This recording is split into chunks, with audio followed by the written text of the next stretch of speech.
Hi. ಇವತ್ತಿನ ವಿಶೇಷ ಅಂತ ಹೇಳಿದ್ರೆ ನಮ್ಮಪ್ಪಯ್ಯ ಹಾಡಿಗೆ ದರ್ಲಿ ಒಡಕ್ಕೆ ಹೊಯ್ರಮ್. ಹಂಗಪ್ಪ ಈ ದರ್ಲಿ ಒಡೋದು ಹೆಂಗೆ, ದರ್ಲಿ ಒಡ್ದು ಎಂತೆಲ್ಲ ಮಾಡ್ತಾರೆ, ಎಲ್ಲಿಗೆ ಹೊಯ್ರು ಕಾಂಬ. ಈಗ ನಾವೀಗ ಬಂದದ್ದು ನಮ್ಮನೆ ಹಾಡಿಗೆ ಬಂದದ್ದಲ್ಲ. ಹಂಗಪ್ಪ ನಮ್ಮ ನಾಯಿನೂ ಕರ್ಕೊಂಬಂದಿತ್ತು. ಅವನು ಅಷ್ಟೇ ಇನ್ವೆಸ್ಟಿಗೇಷನ್ ಎಲ್ಲ ಮಾಡ್ತಾ ಇದ್ದೆ, ಎಂತೆಲ್ಲ ಮಾಡ್ಲಿಕ್ಕೆ ಏನು ಕತಿ ಅನ್ಕೊಂಡು. ಇನ್ನು ಕಾಂಬಕ್ಕೆ ಹೊರೆ ನಾನು ಹೋಪಕ್ಕಿಂತ ಮುಂಚೆನೆ ಅರ್ಧ ಹಾಡಿ ಎಲ್ಲ ಒಡೆದಾಯ್ದಿತ್ತು. ಏಕಾಣಿ ಮಿಷನಲ್ಲಿ ಹ್ಯಾಂಗೆ ಗರ್ಗುಟ್ಕೊಂಡು ಬರ ಬರ ಬರ ಬರ ಅಂಥೇಳಿ ಹೊಡಿತಾ ಇದ್ರು. ಕಾಣಿ ಧೂಳೆಲ್ಲ ಹ್ಯಾಂಗೆ ಹಾರತ್ತೆ, ಅದ್ರ ಹತ್ರ ಹೊಪ್ಕಡಿ ಹಂಗಪ್ಪ ನಾ ದೂರನೇ ಆಯ್ಕಂಡೆ ಬರನತ್ತ. ಮತ್ತು ಧೂಳು ಸಿಕ್ಕಾಪಟ್ಟೆ ಹಾರ್ತಾ ಇದ್ದಿತ್ತಾ. ಹಂಗಪ್ಪ ನಾವು ಅಲ್ಲೇ ಸೈಡಲ್ಲಿ ಕೂಕಂತ ಇದು ನಮ್ಮ ಹತ್ರ ಆಪ್ದಲ್ಲ ಅನ್ಕೊಂಡು. ಮೊದಲೆಲ್ಲ ಅಪ್ಪಯ್ಯ ಒಂದೊಂದೇ ಕಲ್ಲಿ ಅನ್ಕೊಂಡು ಒಂದೊಂದೇ ಹೊತ್ಕೊಂಡು ಬರ್ತಿದ್ದೀರು, ಒಂದಿಬ್ಬರು ಮಧ್ಯ ದಾರಿಗೆ ಒಬ್ರೊಬ್ರು ಇದು ಮಾಡಿ. ಈಗಲ್ಲ ಹಾಗಲ್ಲ ಕಾಣಿ, ಅದನ್ನೆಲ್ಲ ಒಟ್ಟು ಮಾಡಿ ದಪ್ಪ ದಪ್ಪ ಕೂಡಲೇ ಇದಲ್ಲಿ ಗೋರಿ ಅಂತ್ರು ಕಾಣಿ. ಅದೇ ಥರ ಗೋರಿ ತಗೊಂಡು ಅಪ್ಪ ಇನ್ನೊಬ್ರೊಬ್ರು ಬಂದಿರ ಅವರೆಲ್ಲ ಒಟ್ಟಾಯ್ಕೊಂಡು ಕಲ್ಲಿ ಮಾಡ್ತಿದ್ರು. ಮೊದಲೆಲ್ಲ ಅದು ಅಳ್ತಿತ್ತಂಬ್ರ, ಅದೇನೋ ಅದೆಷ್ಟೋ ಕಲ್ಲಿತ್ತಂದ್ರೆ ಹಾಗೆ ಹೀಗೆ ಅನ್ಕೊಂಡು. ಅದೆಲ್ಲ ಈಗ ನಮ್ಗೆ ಗೊತ್ತಿಲ್ಲ. ಮೊದಲೆಲ್ಲ ಅಮ್ಮನ ಸೀರೆನೆಲ್ಲ ಒಟ್ಟು ಮಾಡಿ ಹೊಲ್ದ ಅದನ್ನು ಮಾಡ್ತಿದ್ದೀರಿ ಅಂತ, ಅದು ಕಲ್ಲಿನ ಮಾಡ್ತಿದ್ದೀರಿ. ಈಗ ಈ ವರ್ಷ ಎಲ್ಲ ನೆಟ್ಟು ಈ ವರ್ಷ ಎಲ್ಲ ಸುಮಾರು ವರ್ಷ ಆಯಿತು ನೆಟ್ಟು ಇರುತ್ತಪ್ಪ. ಅದು ಎಂತ ಮಾಡ್ತಾರೆ ಏನು ಮಾಡ್ತಾರೆ ಇದೇ ಸೈನಾ ಕಾಂಬಕ್ಕೆ ಬಂದದ್ದು. ಏಕಾಣಿ ಎಲ್ಲ ಒಟ್ಟು ಮಾಡಿ ಹಾಗೆ ತುಂಬಿಸೋದು. ಎಂತಕ್ಕಂತ ಹೇಳ್ರೆ ನಮ್ಮ ಟಿಲ್ಲರಿಗೆ ಹಾಕಕ್ಕಲ್ಲ. ಈಗ ಒಂದೊಂದೇ ಎಂಥದ್ದು ಕಲ್ಲಿ ತುಂಬ್ಕೊಂಡು ಕಾಲೆಲ್ಲ ಹೋಯ್ತು. ಹಂಗಪ್ಪ ಒಂದೇ ಸತಿ ಮಾಡುವ ಅನ್ಕೊಂಡು. ಯಾಕಣಿ ಅಪ್ಪ ಹ್ಯಾಂಗೆ ಚೊಕ್ಕ ಮಾಡಿ ತುಂಬ್ತಿದ್ರು ಕಾಣಿ. ನೆಕ್ಸ್ಟ್ ಈಗ ಆ ಕಲ್ಲಿನ ಕಟ್ಟೋದು. ಈಗ ಕಾಣಿ ಜೋಳಿಗೆ ಕಟ್ಟೋದು ಅಂತ ಗೊತ್ತಿದಾ.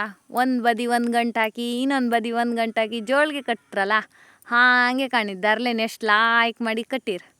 ಅದು ಹ್ಯಾಂಗೆ ಲಾಯ್ಕ್ ಮಾಡಿ ಕಟ್ಟಂಗೂ ಜಾಸ್ತಿ ಹಿಡೀತು, ಕಚೆ ಪಚ್ಚೆ ಮಾಡಿ ಹಿಡ್ದಂಗೂ ಕಮ್ಮಿ ಹಿಡೀತು. ಹಂಗಪ್ಪ ಸ್ವಲ್ಪ ಚೊಕ್ಕ ಕೆಲಸ ಎಲ್ಲ ಇದ್ರೆ ಬಡ ಬಡ ಮಾಡಿ ತಗೊಂಡು ಹೊಯ್ಲಕ್ಕೆ. ಯಾಕಣಿ ಅವ್ರು 2 ಗಂಟೆ ಹಾಕಿರ ಇನ್ನು ಮೆಲ್ಲಕ್ಕೆ ಹೊತ್ಕೊಂಡು ಹೋತ್ರು. ಮುಂಚೆ ಹುರಿ ಬಳ್ಳಿ ಕಲ್ಲಿ ಅಂದೇಳಿ ಬರ್ತಿತ್ತು. ಅದನ್ನು ನೇಯ್ದು ಕಲ್ಲಿ ಮಾಡೋದು. ಅದು ಬಾಯಿಗೊಂದು ಬಳ್ಳಿ ಕಟ್ಟಿ ಅದಕ್ಕೆ ದರ್ಲೆ ತುಂಬಿಸೋದು. ರೊಟ್ಟಿಯೆಲ್ಲ ಮಡಕಿ ಮಾಡಿ ಕಾಲಾಗೆಲ್ಲ ತುಂಬಿಸ್ಕೊ ಸುಮಾರು ಹೊತ್ತು ಬೇಕಾಗ್ತದೆ. ಇತ್ತೀಚೆಗೆ ಒಂದು 10 ವರ್ಷದಿಂದ ಈಚೆಗೆ ಉದ್ದದ ಹಳಿ ಸೀರಿನ ಕಟ್ಟು ಮಾಡಿ ಹೊಲ್ದು ಅದಕ್ಕೆ ಎಳೆಯೋದು. ದರ್ಲೆನೆಲ್ಲ ಎಳೆದು 4 ಪುಚ್ಚ ಕಟ್ಟೋದು. ಅದು ಕಲ್ಲಿಗೆ ತುಂಬೋಕ್ಕಿಂತ ಸುಲಭ ಆಗ್ತದೆ.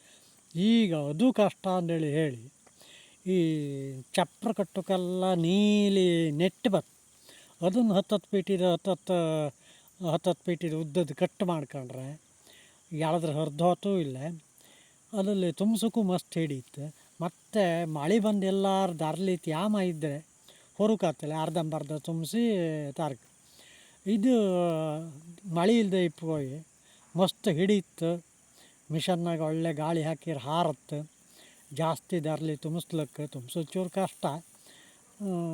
ಆದರೂ ಒಂಚೂರು ದರ್ಲೆನ ಜಾಸ್ತಿ ತುಂಬಿಸೋಕೆ ಆಗ್ತು. ಒಂದು ಕಲ್ಲಿ ದರ್ಲಿ 45-50 kg ಮೇಲ್ಪಟ್ಟು ಬರ್ತದೆ. ತ್ಯಾಮ ಇದ್ದದ್ದಂತಿದ್ರೆ ಒಂದು 60-65 ಬರ್ತದೆ, ನೆಕ್ಕಂಗೆ ಆಗ್ತಿಲ್ಲ. ಟ್ಯಾಕ್ಟ್ರ್ ಟ್ರ್ಯಾಲಿಗೆ ಕಬ್ಬಿಣದ ಗುಟ್ಟು ಹಾಕಿ ಅದೇ ನೀಲಿ ನೆಟ್ಟನ್ನೆಲ್ಲ ಕಟ್ಟಿ ಒಳಗೆ ದರ್ಲೆ ತುಂಬಿಸಿ ಒಂದು 15 ಕಲ್ಲಿವರೆಗೆ ಹಿಡಿ. ಅದನ್ನು ಹಾಗೆ ತಗೊಂಬಂದು ಹೊರೋದು. ಅದಕ್ಕೆ ಜನ ಇದ್ದರೆ ಮುಂಚೆ ಎಲ್ಲ ಹೀಗೆ ಹೊರ್ತಿದ್ರು. ಈಗ ಟಿಲ್ಲರೇ ಟ್ಯಾಕ್ಟ್ರೇ ಬೇಕಾಗ್ತದೆ ಕೆಲಸಕ್ಕೆ. ಇಲ್ದಿರೆಲ್ಲ ಇಲ್ಲ ಫುಲ್ ಒಂದು 15 ಕಲ್ಲಿವರೆಗೆ ಹಿಡಿತು ಒತ್ತಿ ತೊಂದರೆ. ಅದನ್ನು ತಗೊಂಬಂದೆಲ್ಲ ಬಳ್ಳಿ ಗಿಲ್ಲಿ ಕಟ್ಟಿ ಎಲ್ಲ ಇದು ಮಾಡಿ ಟ್ಯಾಕ್ಟ್ರಿಗೆ ಹಾಯ್ಕೊಂಬುದು ಗೆದ್ದೆ ಬದಿ ಹೋಗ್ದು.